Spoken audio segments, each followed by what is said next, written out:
Yes, good evening. Am I audible? Yes, sir. Okay, tell others also to join quickly. I hope you just now you finished a uh, seminar on what you add now. Hello.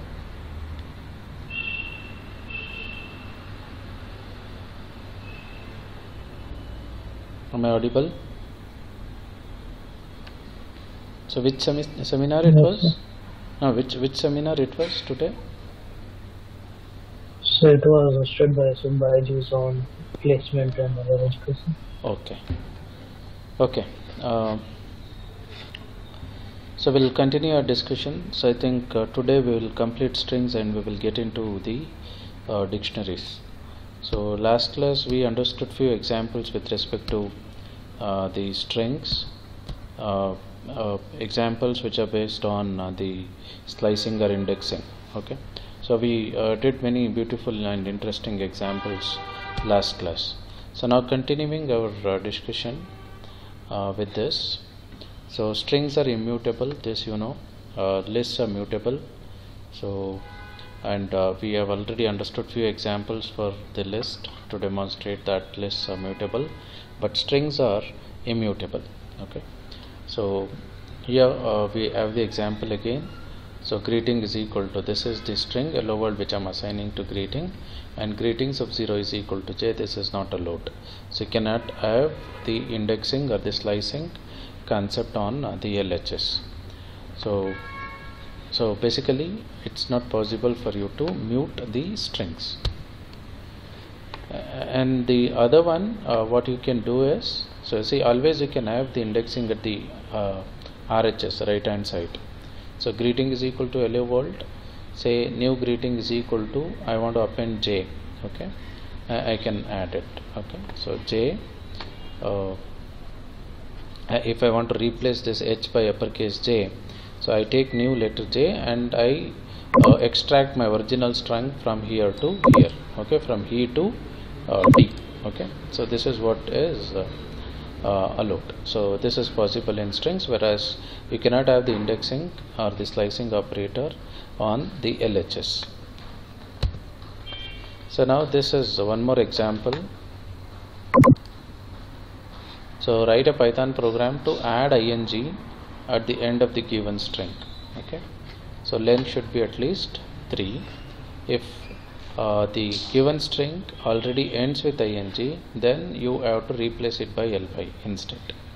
If the string length of the given string is less than 3, leave it unchanged. Okay, so that means at least the length of the given string must be 3, and if it is not ending with ing, you got to end it with ing, and if it is already ending with ing, you got to replace it by ly.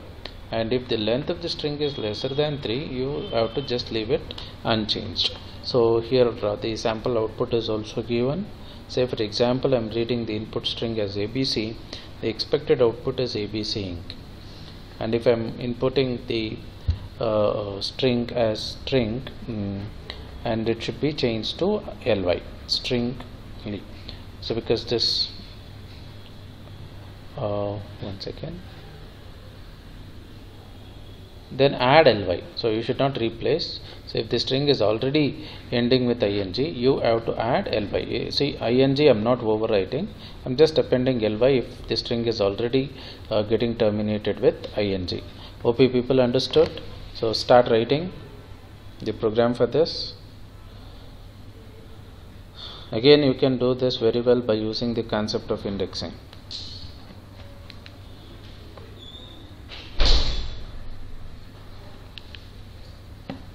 So only thing is, indexing should not be there on the LHS, it should be on the RHS.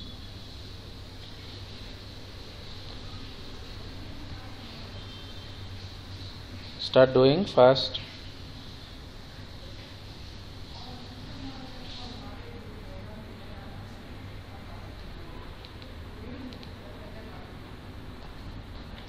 Okay, I'll show you the answer also.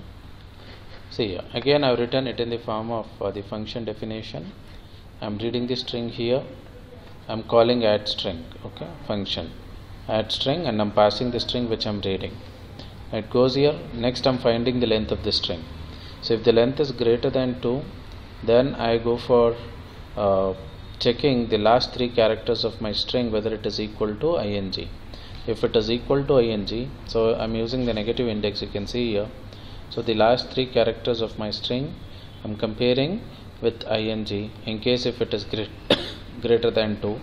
So if it is equal to ing, then I am appending ly to it. Otherwise, so str1 is equal to ing. If the string is not already terminating with ing, I am appending ing. Okay. So and then return str. So this is the program. Okay. We'll quickly execute this.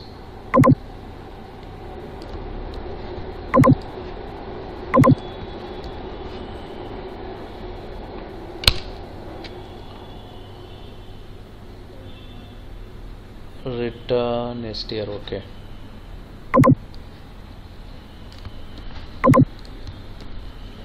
So return str, it should be inside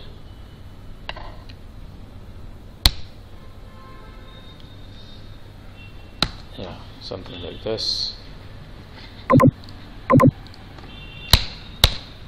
Enter the string. So let me enter ABC itself. Now this is not, this is greater than 2 and not ending with ing. Now what it will do, it will end ing, it will append ing. So now I'll take another string by executing the same program again.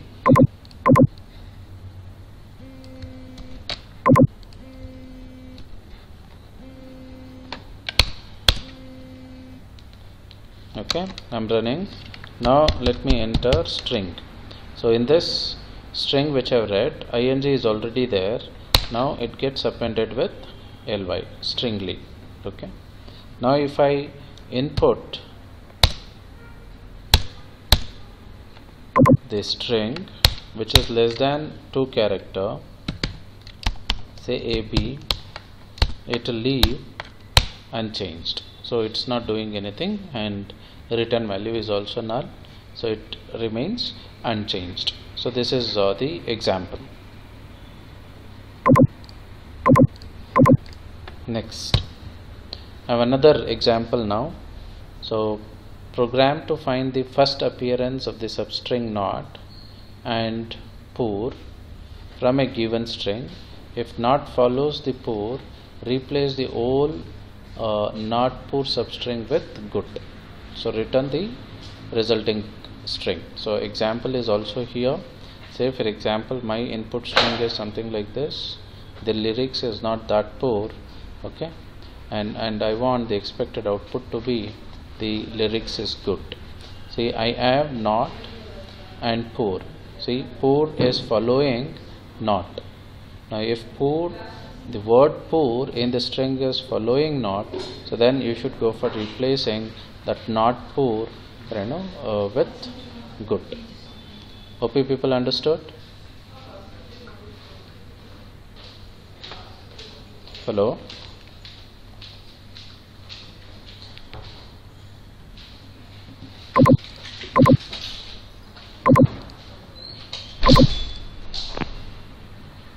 Yeah, write this.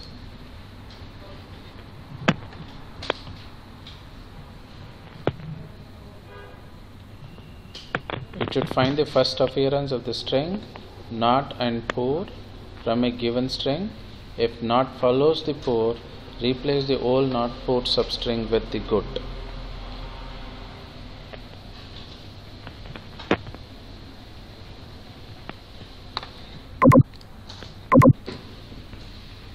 So USN 136, please mute.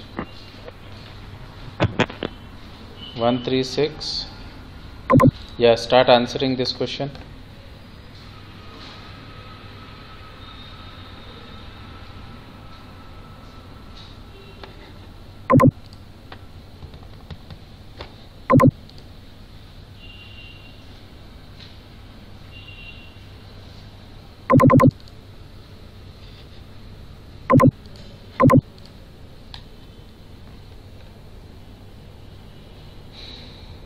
Started writing?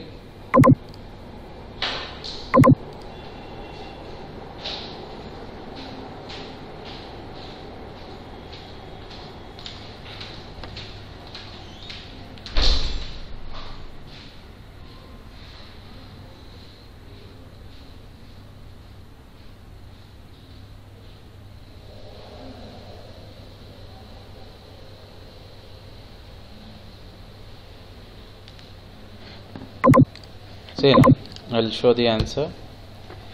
See, so for this we are making use of the find, okay, function. So I've written it in the form of function definition. Enter the string, I read the string, and I'm calling the function not_pour here.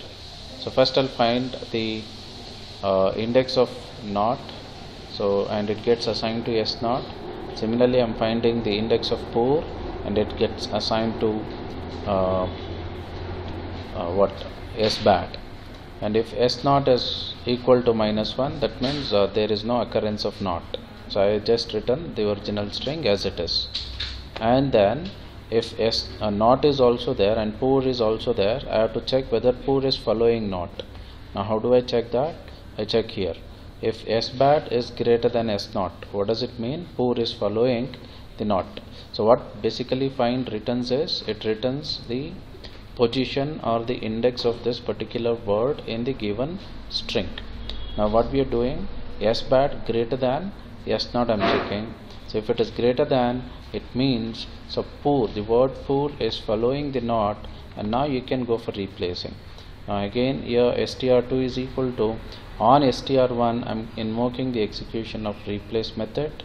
Now here, so str1 of, so again I've made use of the concept indexing.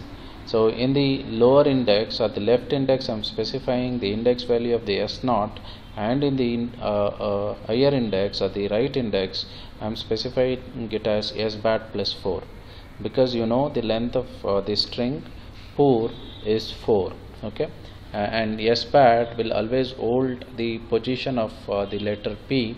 Now but I want this entire word to be replaced by good, or the entire word from the not till the pour to be replaced by good. So this is what the indexing, just to access. If you look into this example, you'll understand. So not that pour, so we have as a lower index of the left index the position of n, and as a higher index we have the position of r. From here till here the entire substring will be replaced by the word good, okay.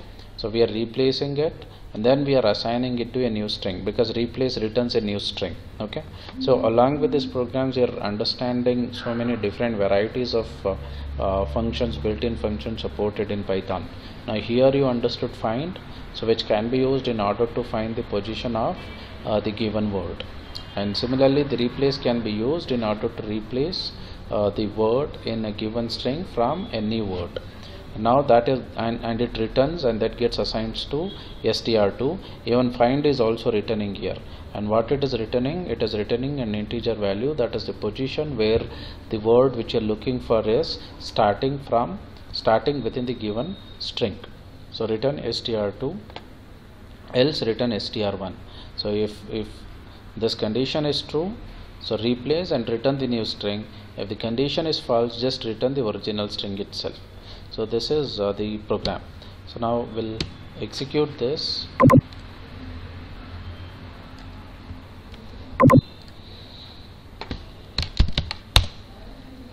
Am I audible clearly? Is it audible? Yes, sir. Okay, so now I'm running my program. Now enter this string. Let me input the string itself.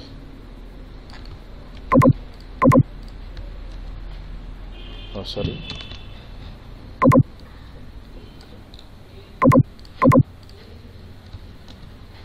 So the lyrics is not that poor.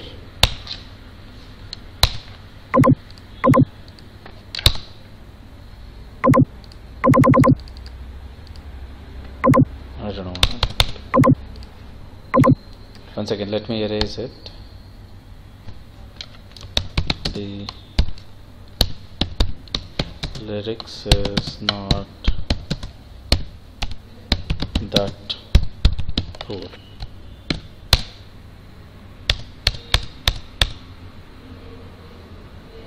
Okay.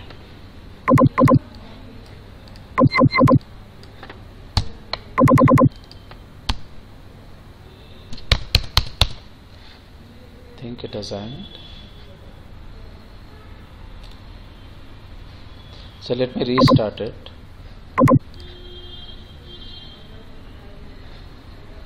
So not even yeah, it is restarting. 1 second. It got hanged, sorry.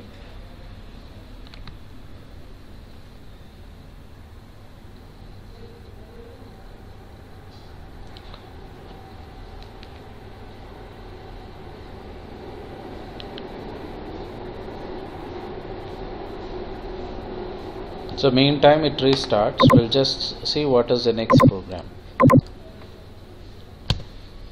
Okay, now in operator. So this you have already understood. Even we understood, we discussed in operator when we were discussing the list. So in operator is always used to check whether an item exists in a list. So if I want to find whether a particular item is present in a list, I can go for using the in operator. And similarly, even in strings also you can go for using in operator to check whether a particular substring exists in a given string or not. Now this is what the example is, A in banana. So A is a substring of banana, and what it is returning is true. It will try to find this entire substring in the given string.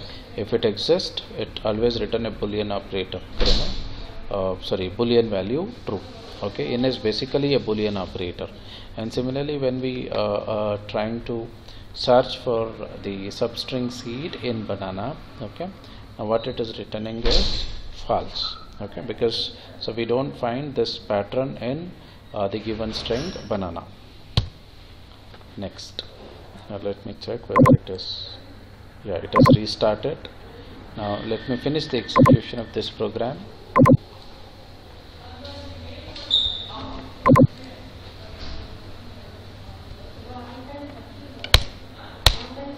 So I enter the string.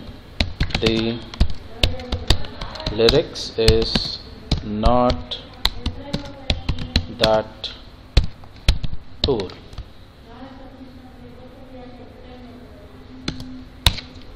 So the lyrics is good. So now not that poor substring of the given string is simply replaced by good. So, okay. See, so beautifully you can do using the Python programming language. Okay. Next. So string comparison. Okay. So comparison operator also works on this string. So if you want to check whether two strings are same or not, always you can go for using the comparison operator. Okay, so for example, if I want to check whether word is equal to banana, okay, so this works fine for you.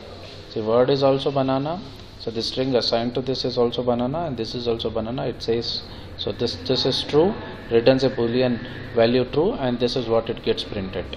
So other comparison operations are useful for putting words in the alphabetical order. Say for example, so this also works if word less than banana. So what it will do, it will try to compare the words by their ASCII values. Whichever word has the letters with the lower or lesser ASCII values gets printed. So for example, if the first letter of this particular word here has ASCII value less than B, so then this word will be considered as lesser, and you have this message getting printed. And similarly you can also check for the greater than. Okay, so now what I'll do is I'll take a simple example and show you. Say word is equal to let me assign the string ABC. So now I want to compare if word is equal to ABC.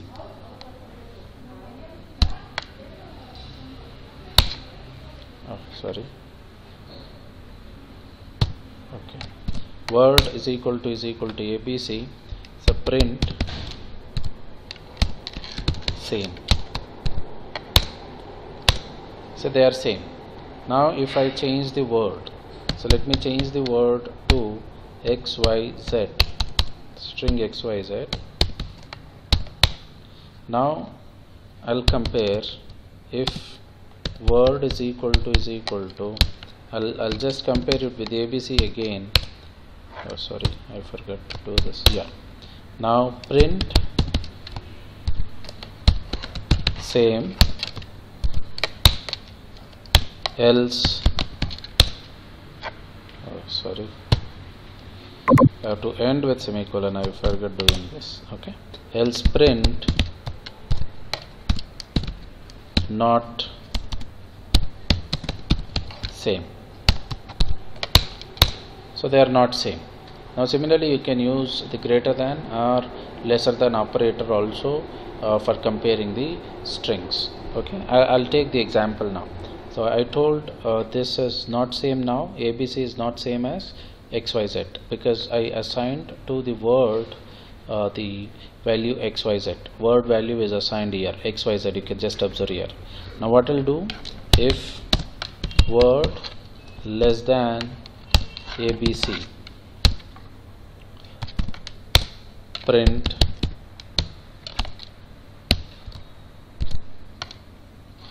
XYZ is lesser than ABC,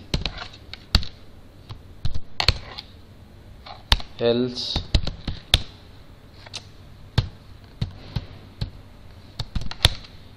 print XYZ is not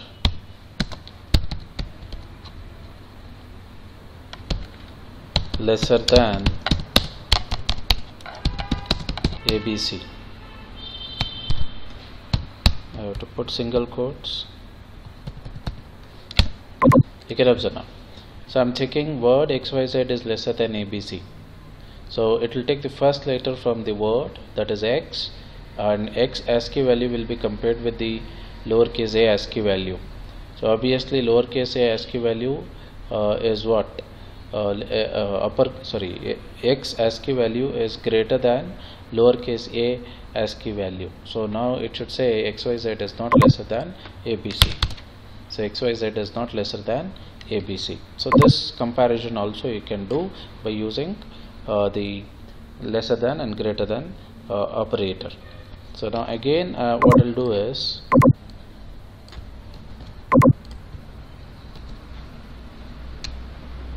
so let me take a string here, direct string. So ABC or only ABC. Okay, I'm comparing uppercase A, B, C. Only A is in uppercase and the rest all in lowercase, and then I'm comparing with the lowercase ABC. Now you know the ASCII value of uppercase A is lesser than the ASCII value of lowercase a.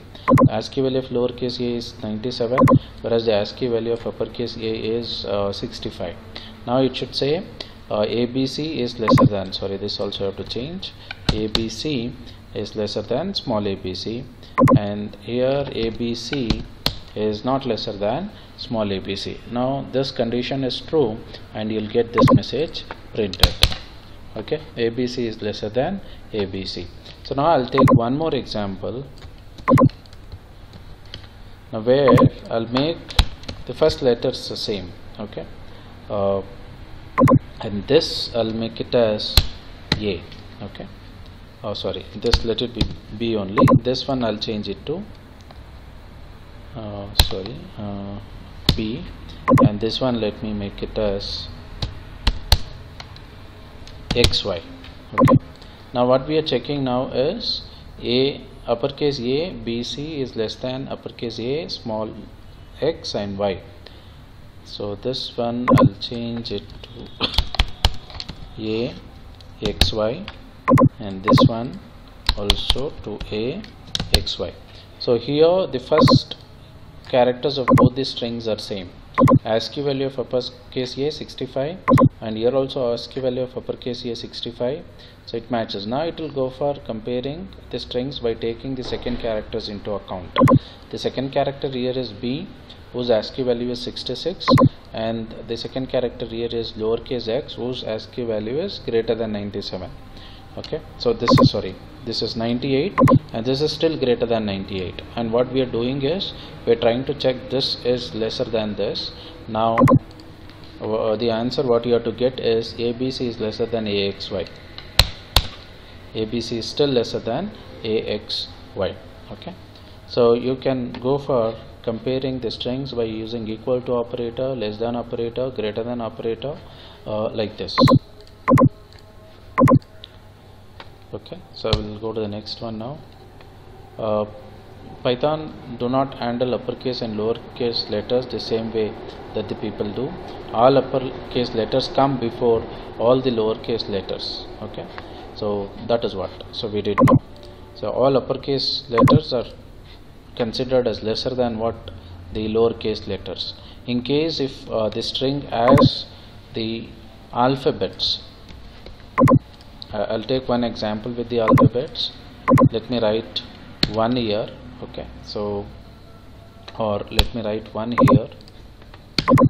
Now what we are doing, we are comparing the ASCII value of A, uppercase A, with ASCII value of 1. ASCII value of 0 is 48, and ASCII value of 1 comes to 49.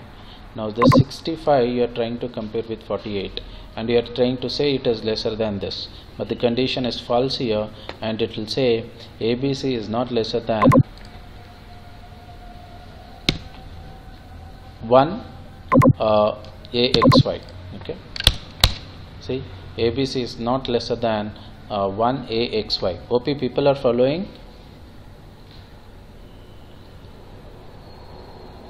Because ASCII value of uppercase A is 65, and this 1 is 49.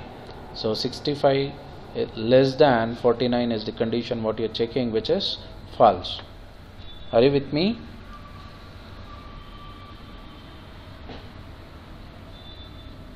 Hello? Yes, sir. Okay. 146 has responded yes sir. What about others? Yes, sir. Okay. Can I have yes from all the people simultaneously? Yes, sir. Okay. Yes, sir. Okay. Okay. Thank you.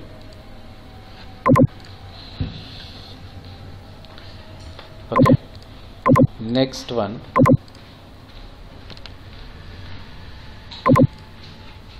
Yeah. So the word. So you understood now. All uppercase letters come before the lowercase letters, and even if you're considering the digits as a character, even the digit will appear first compared to the uppercase. First digit, and next uppercase, and next the lowercase letters. It goes in this order. So the word pineapple comes before this banana. A common way to address this problem is to convert the string to the standard format, such as all lowercase before performing the comparison. So in case if you don't want the words which are starting with the uppercase letters to appear before the words which are starting with the lowercase letters, so then you got to follow a standard format. So before doing a comparison, something like this, what we did now, you got to convert all the words into the lowercase letters, and then you go for comparing. So you follow one standard format. Either you convert everything to the lowercase letters or everything to the uppercase letters, and then go for doing the comparison. Okay. So next is string methods. So strings are an example of Python objects, and so there are many and there are many functions using which you can handle the strings very efficiently in Python. So the Python has a function called dir, which lists the methods available for an object. So this using this method, dir method, you can know what are the functions available for various objects. Say for example, you have a list object. I don't know what are the functions that can be invoked on the list. So you can easily know that by using the dir function. Say for example, I have a string object. I want to know what are all the functions that can be invoked on that string function. So I can do that by using dir. Say for example, I have a dictionary object. Now I want to know what are the functions that can be invoked on the dictionary object. Using this dir function you can know it. Okay, so this dir function basically provides you the list of functions that can be invoked on a given object. Okay, we'll see how to use it. Say I have a string now. I've taken stuff is equal to hello world. This is my string, and what I'm doing now, type stuff. If I say type stuff, it says me it is of type what? String. This type you already know. Now what I'm doing, I'm passing this object stuff with object of type string with the name stuff to dir. So once I pass it to dir, so it will display all the functions that can be invoked on stuff. Stuff is a string. I can go for invoking the capitalize function. Stuff dot capitalize I can call. Stuff dot casefold I can call. Stuff dot center I can call. Stuff dot count I can call. So these are all the functions that can be invoked on the string object. Okay, so now we'll quickly see how this works by executing.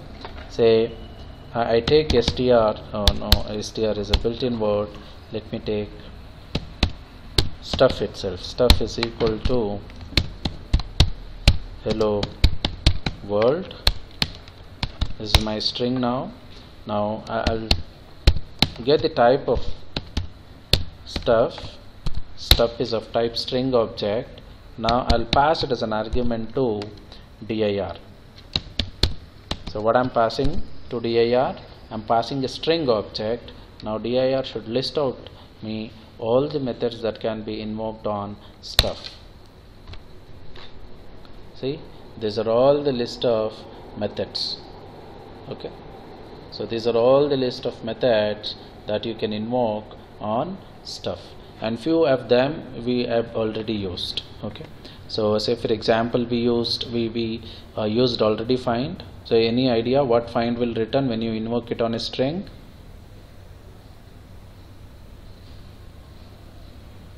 Can anyone tell what find returns when it is invoked on a string? Because we did an example using this find. Are you people sleeping? Index, sir. Index of the pattern which you are passing as argument to find. And format also we have understood. And then few of them we have understood. Say for example, if you want to check whether a character is lower or upper, is lower, is digit, is decimal, is alpha num. Okay, all these things. Okay, and then replace also we understood. Okay, few of them. And split method we understood, join method we understood. Correct, no? All these things, these are all the methods which can be invoked. So you can easily find out what are the methods that can be invoked on a given object. So similarly, if I take a list object, let me create a list object. L is equal to, let me create a list of integers. So I've created a list of integer. Now if I say type L is a list. Okay, type L is a list. Now I'll call dir and I pass my list object L. Now it tells me what are all the functions that can be invoked on, or the methods that can be invoked on the list object L. See, append. So we have already discussed list, finished discussing list. This is one method which we called or invoked on the list. Okay, count is one, extend. insert, pop, remove, reverse, short. So these are all the methods which you can invoke on the list. Similarly, any object, any object, you can easily find out what are the methods that can be invoked on that particular object. So this was just an example, and similarly you can do it for any object type. Now one example I have taken here, help. Okay. Say in case if you need, say I don't know what the function is doing, so always you can go for getting the help of it. Okay. So you'll get the list of methods that can be invoked on a given object. Now I want to know what the method is going to do. I need a short description of the method, what it does. So there is another method called as help. So just pass the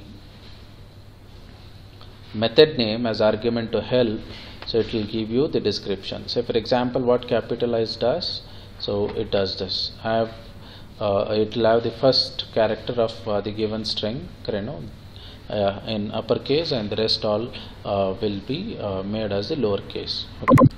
So similarly, you can go for obtaining the description of, or the short description of the method, any method. So now do this. So because I showed you a few functions or the methods that can be invoked on the string object. Now with respect to that, so I want you to write a program to do this.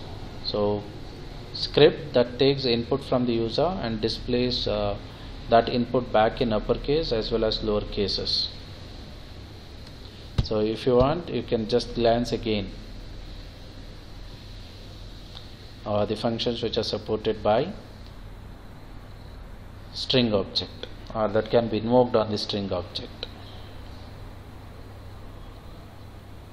So you have the function lower here, and similarly you'll find the function with the name upper also.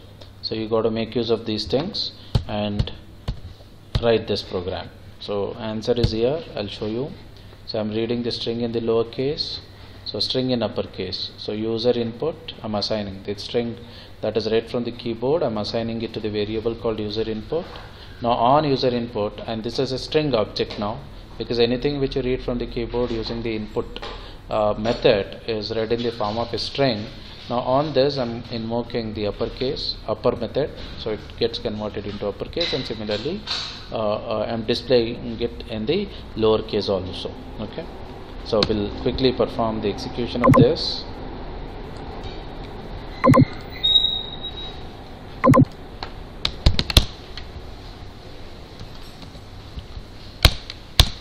Now I'm reading everything in lowercase, so I have it converted into uppercase and also to this. So in case if you're interested in only making the first letter to uppercase, then you got to invoke the method capitalize on the string object. Okay, so we will try that one also. So I'll just change this upper to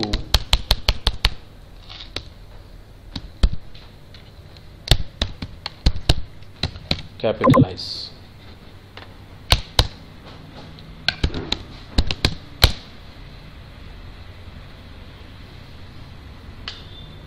Built-in method capitalize string object is something.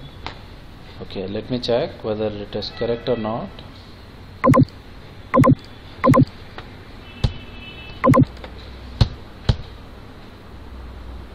Capitalize. Let me copy.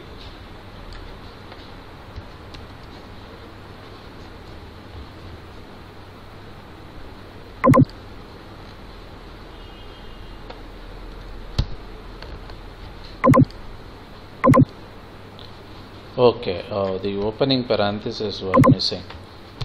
Opening and closing parenthesis. Okay. Now done. So it is capitalized. Okay. So like this you can try experimenting all these methods. Okay. So take an example and try to experiment with all these methods. And this starts with also we have used. So in one of the example where the file example which I took, in order to identify the lines which have a given pattern. There we have used starts with, because in that from that file we tried identifying only those lines which are starting with from. So this also we have used, and similarly you can go for experimenting with all these methods.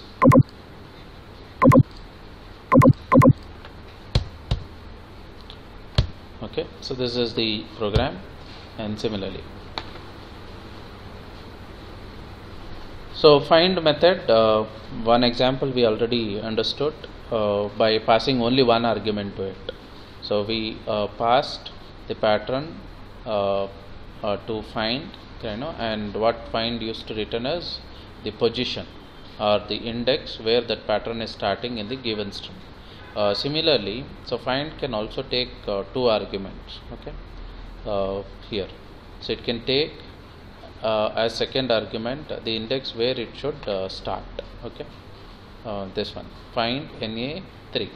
So I just want to find it after the third position onwards. Okay, then I can give the position also or index also.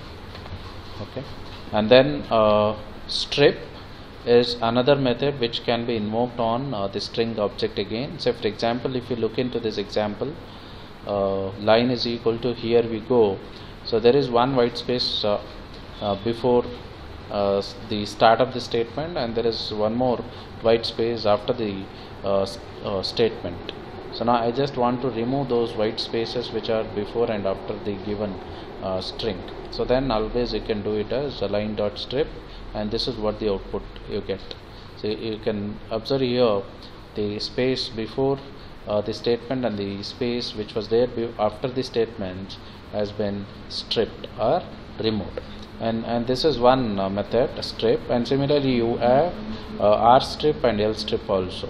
So I just want to strip all the white spaces which are after the string, then I can go for using R strip. If I want to strip only the spaces which are at the beginning of the string, then I can go for using L strip.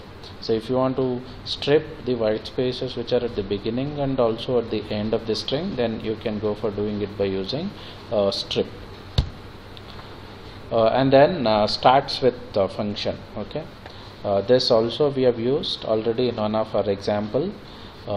It returns again true if a line is starting with this particular pattern. So I have taken an example, line is equal to have a nice day, and line dot starts with, I'm trying to look for the lines which are starting with the pattern have, and if a line is starting with the pattern have, so then it returns true. So I'm invoking the starts with on the string object. I'm trying to look whether the line is starting with have, so true.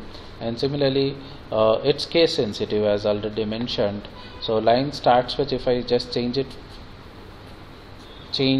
the uppercase h to lowercase h, it returns a boolean value false. Okay, string starts with requires case to match. Okay, so and then if that is the case, as already mentioned, you should follow a standard format.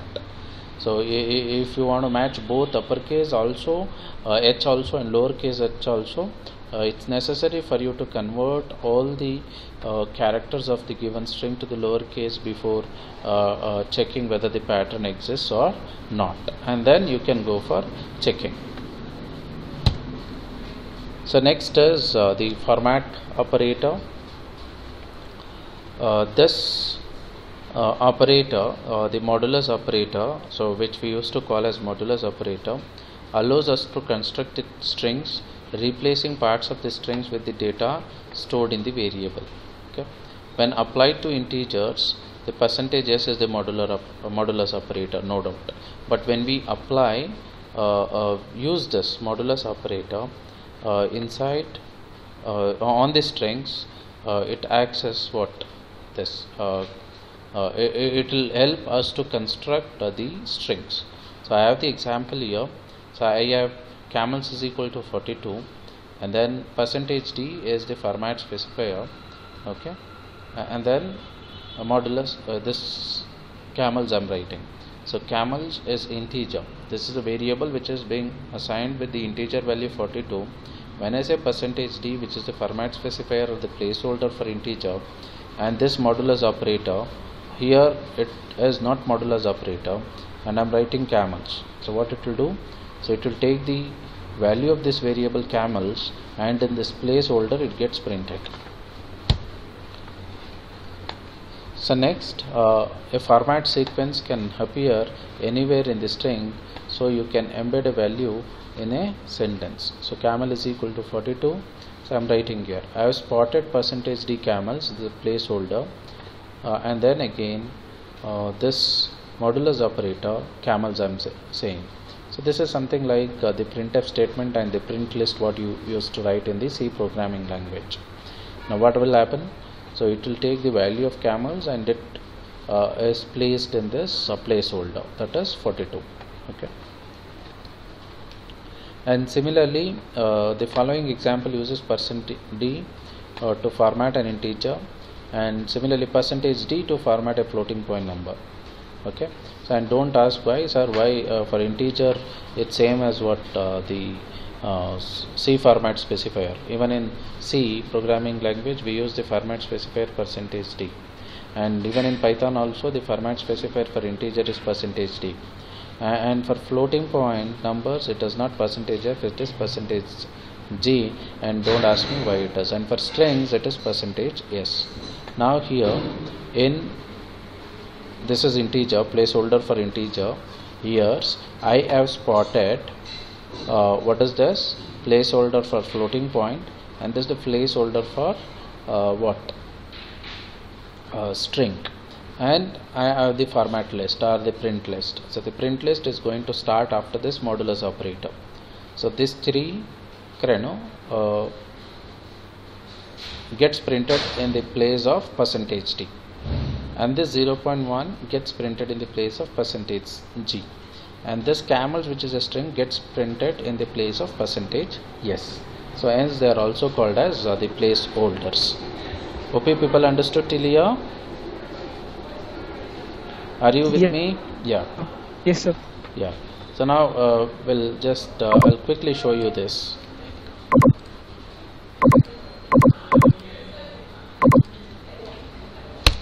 So this is integer what I have assigned now. Now I am writing this. So I have the placeholder for displaying the integer, and this is something like a print list.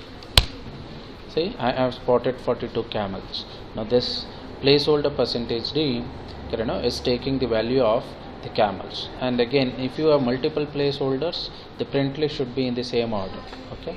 So and this is the example for it. I'll take this.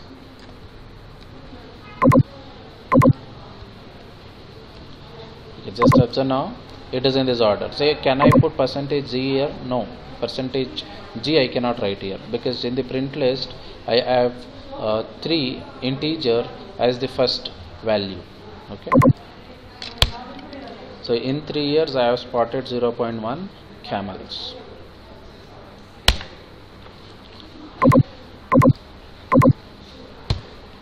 Next.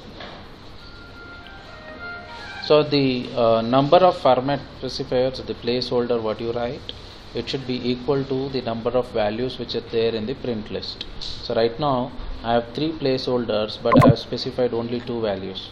It says not enough arguments for the format string, so and type error you'll get it. Okay. So this is one more thing. And now so do this. Python function to create HTML string with tags around the words. A sample output is also given. So sample function and result. So input tags, say for example I give I, so input word is this Python. These are the 2 input which I'm giving, and the program should produce this. It should enclose that in the HTML tag. So I for italics, correct? And similarly, say I want to add the bold tag. So tag is B and input word is Python tutorial. It should come something like this. Yeah, do it fast.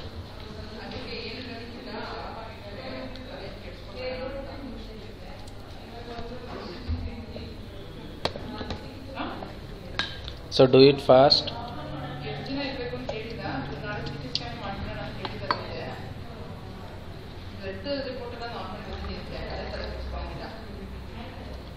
So only thing is, you got to take this tag, and to this you have to add this what is that called as angle brackets. Okay, because this is how you write the tags in HTML. Okay, I'll show you the answer here. So again, see, I've written this in the form of the function definition. Everything I'm writing in the form of the function definition. I'm reading the tag first here, assigning it to the variable tag, and next I'm reading the string, assigning it to str. Now making a call to add tags by passing tag and string. Now here, so I've used the placeholder and the format specifier for that purpose. Observe here. So angle bracket and one placeholder. This is the placeholder. So placeholder for what? This is the placeholder for which object?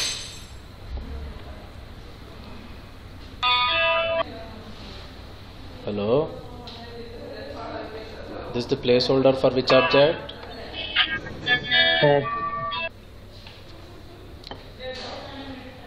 Placeholder for which object? Tag object. It's a tag. Correct. No. This one, percentage %s is the placeholder for which object? String. Yes or no? And then Yes, sir. and then one more placeholder, string placeholder, and one more, and say this all HTML tags, they should get terminated. You end something like this. Correct, right? Now I am writing the slash and another placeholder for this tag. So, and in the print list I have tag, word, and tag. Now it is done. Now you get the HTML output. I'll quickly execute this.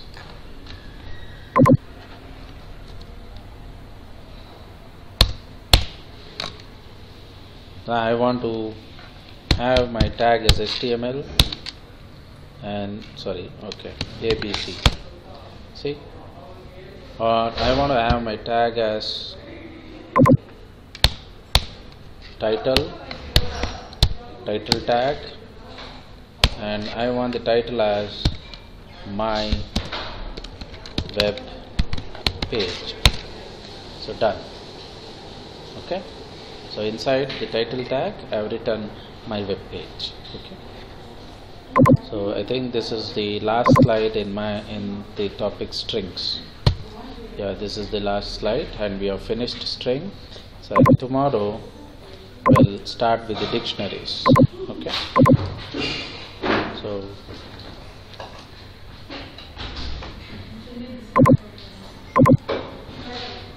any doubts? No, sir. No. Okay, so just be there only, so don't go.